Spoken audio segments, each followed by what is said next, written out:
এই তো এই চুইংগামটা এখন ভালোভাবে খেয়ে ফেলেছি। এখন তো এটা দিয়ে অনেক মজা হবে। এখন এই চুইংগামটা সিটের উপরে লাগিয়ে দিব, তারপরেই তো আসবে আসল মজা। এই তো লাগিয়ে দিয়েছি, এই তো আমার কাজ তো হয়ে গিয়েছে, এখন তো শুধু মজা হবে। মিনা স্কুলে চলে আইস, চল বসে পড়ি। হ্যাঁ সুইটি চলে আইসি, চল সামনেই বসে পড়ি। হ্যাঁ ঠিক আছে, আজকে তো অনেক আগে স্কুলে চলে আইসি। সুইটি ম্যাম আসতে আসতে আমি বাথরুম থেকে আসতেছি। হ্যাঁ আচ্ছা ঠিক আছে যা। আরে মিনা সি তোর পিছনে এটা কি বলেছে? আরে দেখ মিনা তোর পিছনে কি বলেছে। আরে এটা কিভাবে লাগলো, কে লাগাইলো? তো শেষে কি হলো সেটি দেখার আগে আল্লাহর এই সুন্দর নামটি দেখে যে ভিডিওতে লাইক করে চ্যানেলটি সাবস্ক্রাইব করে দিবে। হে আল্লাহ তুমি তাদেরকে হজ করা তো বিজ্ঞান করো। আরে মিনা তুই দেখে বসবি না, এটা কিভাবে হলো? আরে আমি তো বুঝতেই পারি নাই যে সিটের উপরে চুইংগাম আছে। চল তাড়াতাড়ি ধুয়ে আস। হা অনেক মজা এসে গেল। হা সুইটি এটা নিশ্চয়ই হচ্ছে রাজুর কাজ, নয়তো সে হাসতো না। বুঝতে পারছি রাজু এটা আমার সাথে করতে চেয়েছিল, কিন্তু তুই বসে পড়েছিস।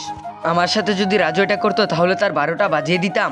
দাঁড়া আমিও দেখাইতাছি। ওই রাজু তুই আমার সিটে চুইংগাম কেন দিয়েছিস? কি তুই কি দেখছ যে আমি তোর সিটে চুইংগাম দিয়েছি? আমি জানি তুই এই চুইংগামটা দিয়েছিস। আমি চুইংগাম দিয়েছি, কি প্রমাণ আছে?